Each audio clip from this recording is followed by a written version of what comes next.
ঘূর্ণিঝড় রেমাল আরও দুর্বল হয়ে সিলেট হয়ে ভারতের আসামের দিকে চলে গেছে। প্রভাবে সিলেটে হচ্ছে বৃষ্টিপাত। এই মুহূর্তে সিলেট থেকে আরও তথ্য জানাতে দর্শক আমাদের সঙ্গে সরাসরি যুক্ত হচ্ছেন প্রতিনিধি মৃণাল কান্তি দাস। মৃণাল, সিলেটে রেমালের প্রভাবে আবহাওয়ার পরিস্থিতি আপনি কেমন দেখছেন আমরা জানবো। ধন্যবাদ ফৌজি আপনাকে। আপনি জানেন যে ঘূর্ণিঝড় রেমালের প্রভাবে কিন্তু সারা দেশের নেই সিলেটেও গতকাল ভোর থেকেই বৃষ্টি শুরু হয়েছে এবং সারাদিন ব্যাপী কিন্তু থেমে থেমে বৃষ্টি অনুষ্ঠিত হয়েছে।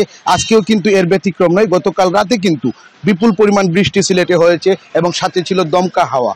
আজ সকাল থেকেও বৃষ্টি শুরু হয়েছে এবং আমরা আবহাওয়া অফিসের সাথে কথা বলেছিলাম। আবহাওয়া অফিস আমাদেরকে যে বিষয়টি জানিয়েছে যে আগামী 24 ঘন্টায় সিলেট বিভাগের বিভিন্ন উপজেলায় 500 থেকে 1000 মিলিমিটার বৃষ্টি হওয়ার সম্ভাবনা রয়েছে এবং আসাম কাছাকাছি হওয়ায় কিন্তু এই বৃষ্টির পরিমাণটা বাড়বে এবং আগামীকাল থেকে সিলেট বিভাগের যে নদ নদীগুলো রয়েছে সেই নদ নদীগুলোতে পাহাড়ি ডল নেমে আসার সম্ভাবনাও রয়েছে। তবে আরেকটি বিষয় আমি আপনাদেরকে জানিয়ে রাখতে চাই যে গত রবিবার পর্যন্ত কিন্তু সিলেটে তীব্র গরম ছিল। প্রতিদিনই কিন্তু গরমের রেকর্ড এক একদিন ভেঙেছে। তারপরেও কিন্তু মানুষজন কিন্তু গরমে হাফসাফ হয়ে উঠেছিলেন এবং গতকাল থেকে বৃষ্টি হওয়ায় কিন্তু মানুষের ভিতরে কিছুটা স্বস্তি ফিরে এসেছিল। কিন্তু স্বস্তির সাথে সাথে কিন্তু মানুষজন এখন চরম ভোগান্তিতে পড়েছেন, কারণ যারা নেহাত প্রয়োজনে ঘর থেকে বের হচ্ছেন তারা কিন্তু ছাতা ছাড়া ঘরের বাইরে বের হতে পারছেন না এবং যারা খেটে খাওয়া মানুষ রয়েছেন বা নিত্য প্রয়োজনে বের হয়েছেন তারা কিন্তু বৃষ্টির কারণে চরম ভোগান্তিতে পড়েছেন এবং